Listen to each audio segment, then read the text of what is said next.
In Monster Hunter World, there are many aspects to consider when taking on a hunt. The target, your weapons, these are all important, but a hunter who wants optimal performance needs to consider the build they use via the gear they wear.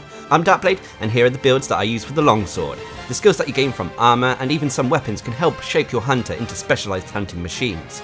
With the longsword, most of these builds are DPS focused, as the weapon is a superb damage dealing weapon. Also, with the introduction of the Foresight Slash, the longsword now has access to an awesome defensive move.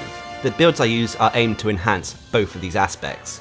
Anyway, the first build I use is the Elementless build, which is also sort of the affinity build at the same time.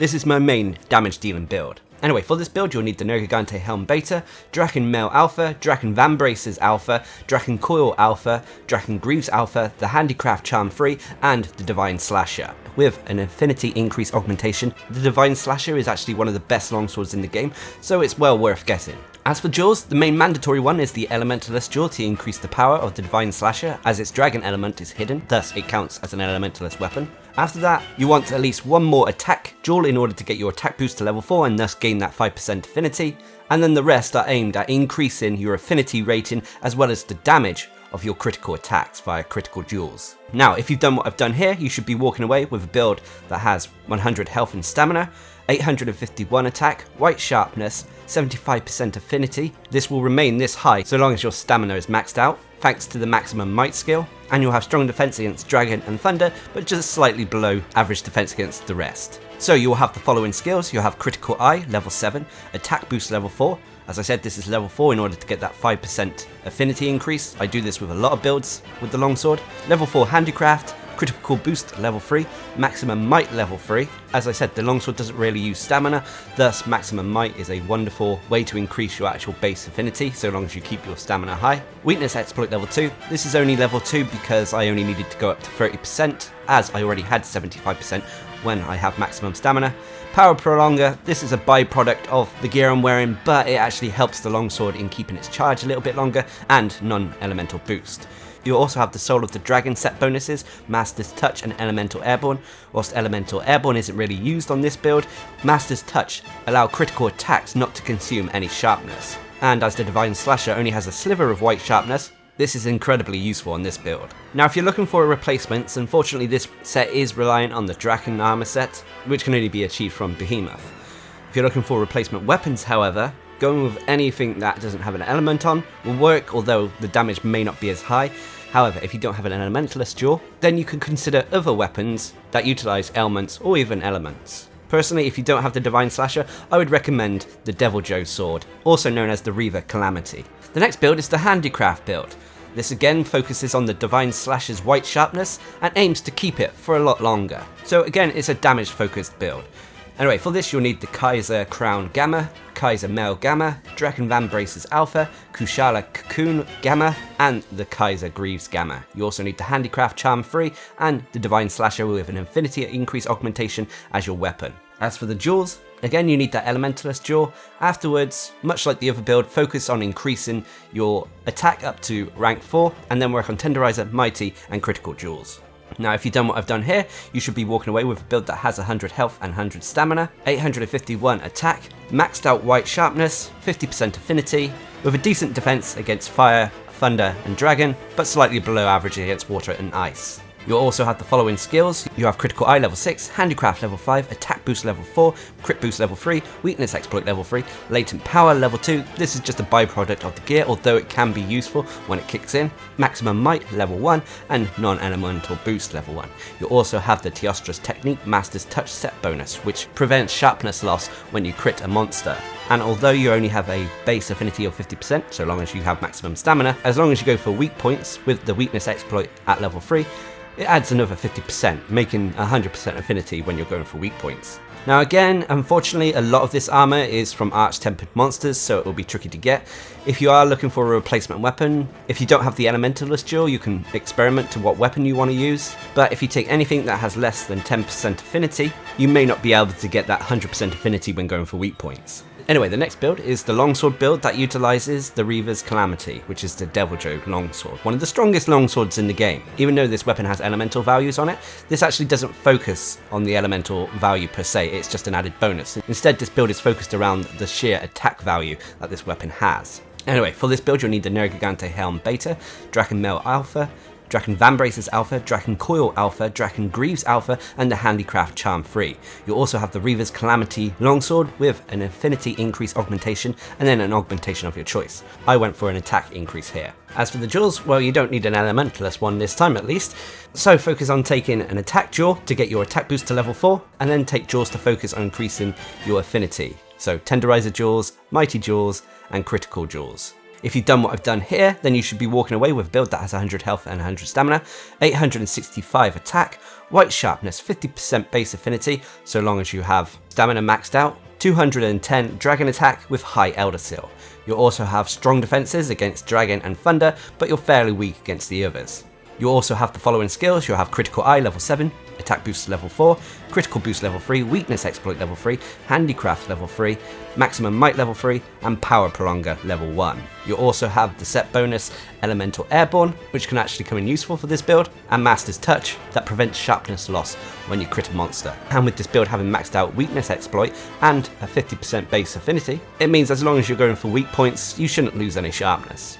Now if you're looking for alternatives for this build, you can replace the weapon with whatever weapon you want. This build has no requirements to actually what weapon you want to use. Also with the Reaver Calamity having a negative base affinity, it means that if you use another weapon that doesn't have any negative affinity on it, you should have a higher crit rating, potentially allowing you to drop one of the Maximum Might or Tenderizer jewels if you wish. Unfortunately though, the Draken armor is reliant on you taking down Behemoth. But anyway, let's move on to the next build, which is the 3-element Elemental build. This build focuses on dealing high amounts of elemental damage to a monster. However, this utilizes weapons that have hidden elements, namely Kulftaroth weapons, which have very high elemental ratings. Now the longsword has access to quite a few strong elemental weapons, but for the purpose of this video, I'm showing off a water-based build. Anyway, for this build you'll need the Wrathsoul Helm Beta, Rathalos Mail Beta, Draken Vambraces Alpha, Kulftaroth's Malice Beta, Draken Greaves Alpha, and the Awakening Charm 2. For the weapon I'm using the Taroth Sword Water with an Affinity increase on it. As for the jewels, I've gone for a mixed bag here. As the weapon hasn't got a lot of white sharpness, I had to add some Handicraft jewels. Afterwards I focused on adding a few Tenderizer and Critical jewels. Then we worked on increasing our attack boost as well as our water elemental damage by adding stream jewels. I then topped it off with a sharp jewel in order to keep the sharpness for a little bit longer when going into combat. Anyway, if you've done what I've done here, you should be walking away with a build that has 100 health and stamina, 716 attack, white sharpness, 21% affinity, and 520 water elemental rating. You also have strong defenses against fire and thunder, but you're very weak against ice. As for the skills, you should have attack boost level 4, water attack level 3, free element level 3, critical boost level 3, weakness exploit level 3, handicraft level 3, critical eye level 2, and protective polish level 1.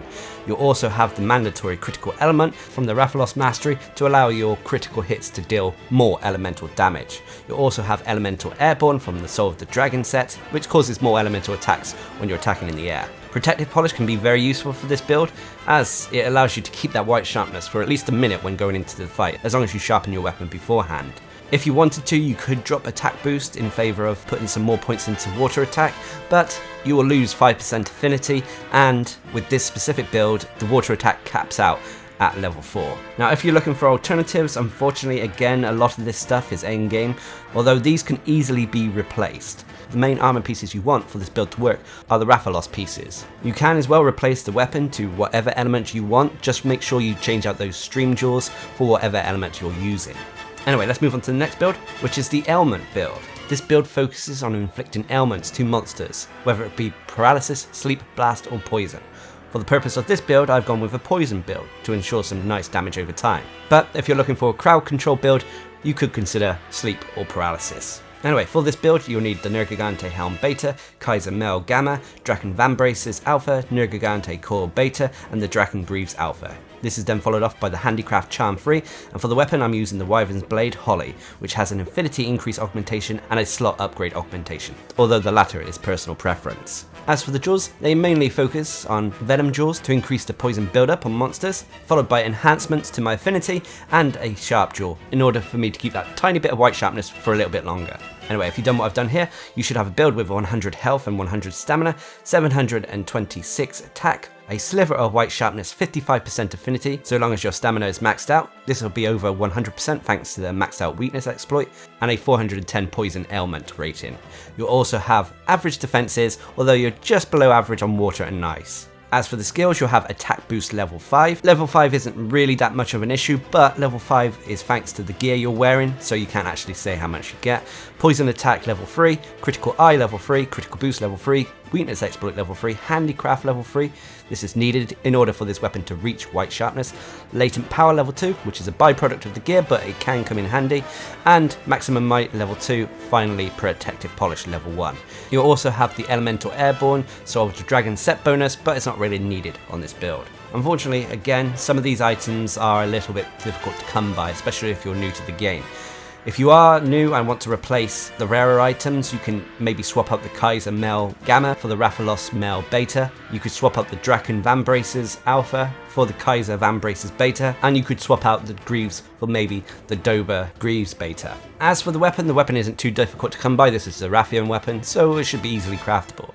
However, you can choose to use other ailments, and if you do, remember to replace the poison jewels with whatever ailment you're using. Anyway, let's move on to the next build, which is the defensive build. This build combines survivability with a decent damage output. Anyway, for this build, you're going to need the Nergigante Helm Beta, Kulvtrov's Ire Beta, Nergigante Vambraces Beta, Nergigante Coil Beta, the Empress Greaves Beta, with an Exploiter Charm level 2, and the Empress Sword Sticks. As for the augmentation on the weapon, unfortunately I ran out of stream stones, but depending what you favoured, attack or defense, you could either go with an infinity increase if you wanted to go more DPS focused, or, as I would probably prefer, I would probably have gone with a health regen augmentation on it. As for the jewels, none of them are really mandatory. This is really down to personal preference.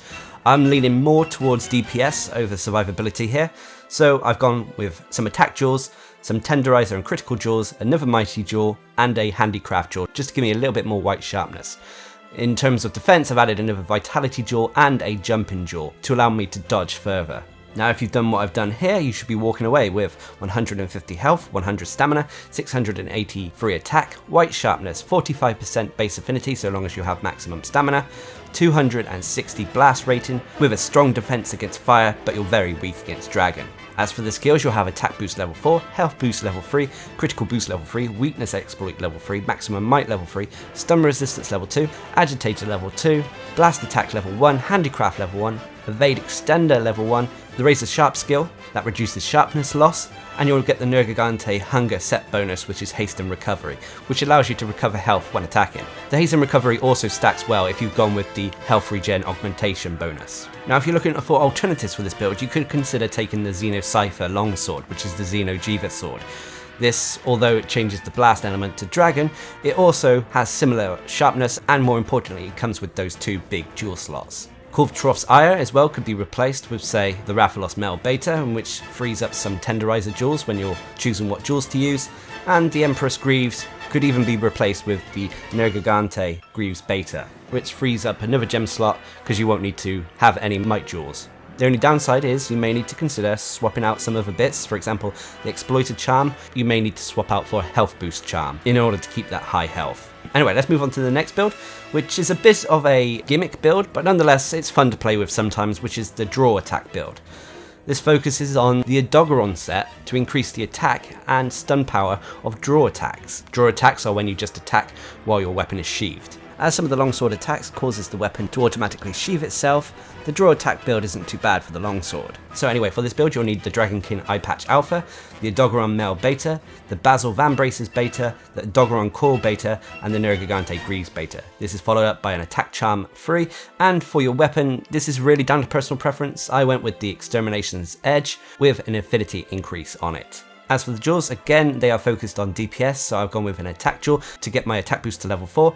Then it's a case of adding a tenderizer jewel to max out weakness exploit, and then critical jewels to max out critical boost. The sheath jewel is just a bonus and can be replaced with whatever you want. Anyway, if you've done what I've done here, you should have a build with 100 health, 100 stamina, 782 attack, blue sharpness, 31% affinity, 120 dragon rating with a high elder seal, and a decent defense against fire and water, but you're fairly weak against thunder. You also have the following skills. You'll have attack boost level 4, critical boost level 4, weakness exploit level 3, attack boost level 4, critical boost level 3, weakness exploit level 3, critical eye level 2, critical draw level 2, speed sharpening level 2, quick sheath level 1, maximum might level 1, and the Odogaron mastery set bonus punishing draw, which adds stun effect to draw attacks and slightly increases the attack power. Now with the combination of the 31 base affinity, so long as you have maximum stamina, the weakness exploit that adds another 50% affinity so long as you're going for weak points, and the critical draw at least at level 2, which adds another 60% affinity on your draw attacks, it means that your draw attacks should always be critting. However, like I said, this is a little bit of a gimmick build, but it can be fun to play with. Also, this build could be considered another budget build. Apart from the critical draws, all of this is easily obtainable. Anyway, let's move on to the final build, which is the budget build. This set can be crafted so long as you reach the end of the story, no updates are required, and it's pretty easy to get.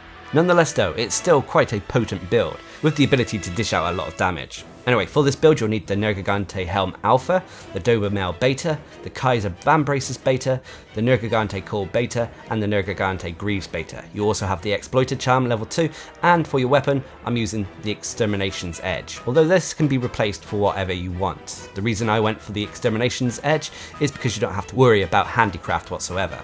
I also added an affinity increase on top of this weapon. As for the jaws, I've added attack jaws to max out my attack boost, then I've added critical jaws if you so happen to have any lying around.